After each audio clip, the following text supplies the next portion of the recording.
Goo.gle's masterplan to foster LatAm tech startups in 2018. Google will invest in the development of its São Paulo-based startup fostering center to widen its footprint in founder communities in Latin America in 2018. The company already has about 1 billion users across its product portfolio and believes the next billion will come from emerging countries rather than developed economies. This, according to Campus São Paulo director André Barrence, was core to picking Brazil for Google's first tech startup hub in the Americas. Brazil was chosen because of its adoption of Google products and also due to its strategic importance to the company. We have identified great potential here in terms of the local startup ecosystem, Barrence said. We have over 98,000 members at present. By comparison, Campus London has about 89,000 members, but it has been around for 5 years, which is interesting, given that London has a much larger addressable audience than us, he added. It is undeniable that there is a huge unmet demand for support from Brazilian and Latin entrepreneurs. We are here to help address that and create a bigger and healthier startup ecosystem. A problem-solving approach IT workers should learn from robotics engineers. Sometimes the most profound solution is to change the entire problem. Read more. Campus São Paulo was first announced in 2014, when Brazil was celebrating a booming economy while the rest of the world was dealing with a slowdown. Things changed considerably for Brazil since then, but according to Barrence, Google's strategy for the local startup community in the country hasn't. Campuses are long-term investments in the ecosystems where Google is based. So there will be better moments and others not so good, when the business context is more challenging, Barrence said. Despite the difficulties Brazil has been facing from an economic and political standpoint, the national startup ecosystem has never been stronger. It is a rebellion of sorts. Founders are showing that it is still possible to thrive, he added.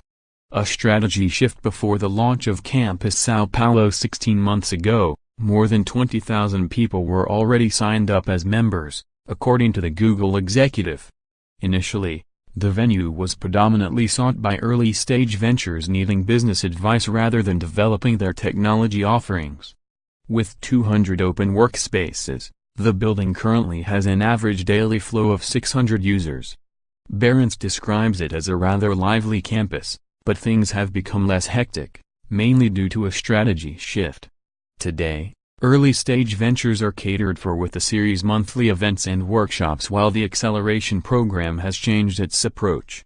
The first edition of the local acceleration initiative had 900 entries, says Barrence, and the caliber of the ventures that applied demonstrated that there was an opportunity to support later-stage businesses.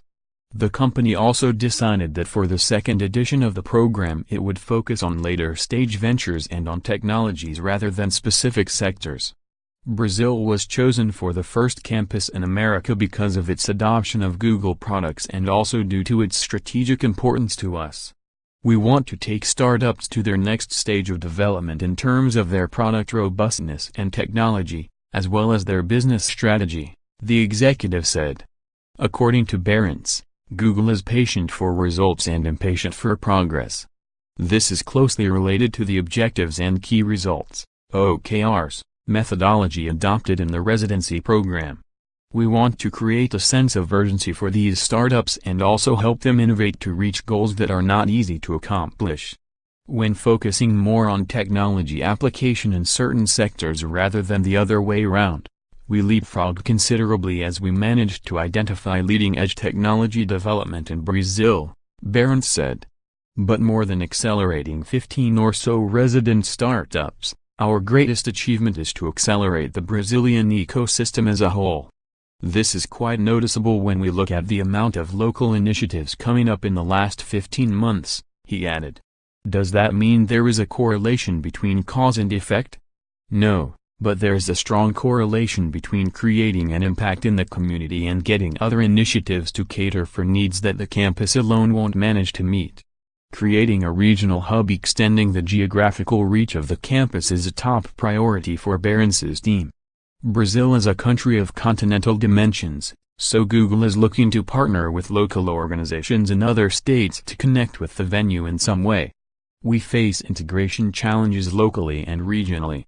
So we are expanding our partner network in places where the campus is not physically present, Barrence said. From a national standpoint, the expansion began by using spaces where Google is already present, so the city of Belo Horizonte in the state of Minas Gerais now houses entrepreneurial programs too. Dubbed Founders Circle, the initiative takes place at the company's engineering center and delivers content as well as events for local ventures. The same expansion approach applies to Latin America. Campus São Paulo has a mission to serve other ecosystems nationwide but also across the region via a number of initiatives.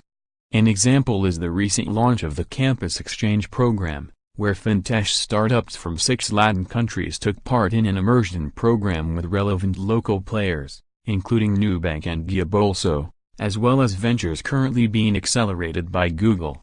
To facilitate further regional integration, the São Paulo venue has also set up collaborations with other Latin accelerators including Mexico-based Central and Argentine hub aerators, in addition to other organizations such as Techstars and Brazilian Startup Farm.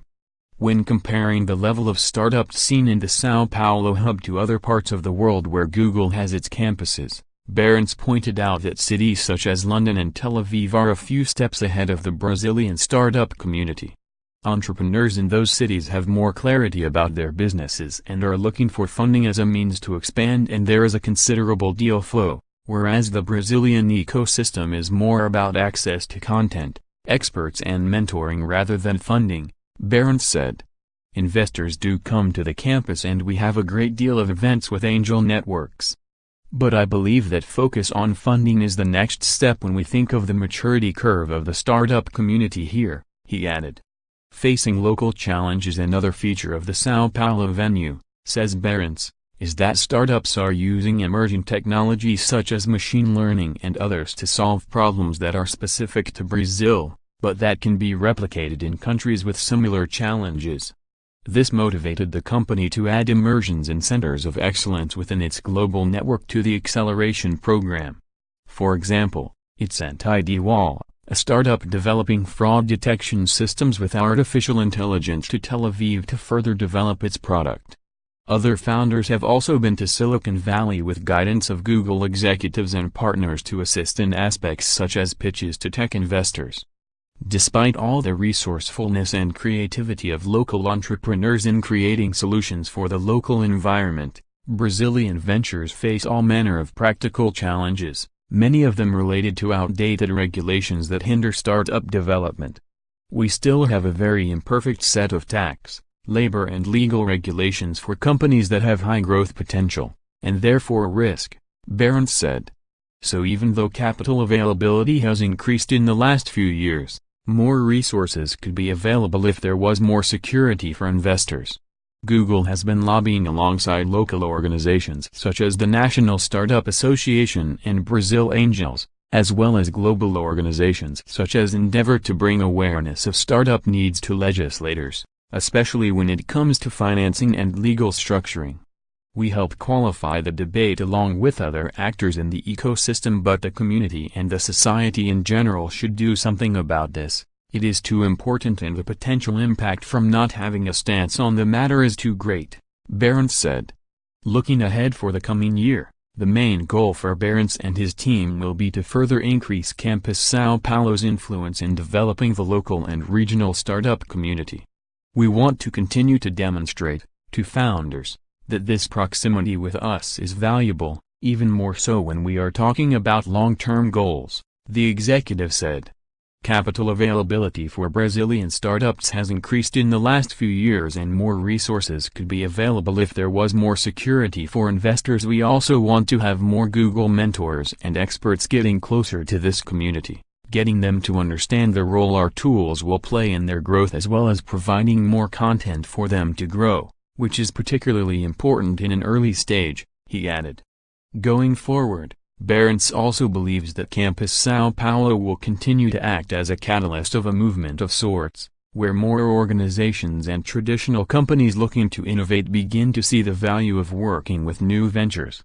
Does that mean there is room for more technology firms to offer their own startup fostering spaces, such as Facebook, who launched its own accelerator in São Paulo last year, to Brazilian companies.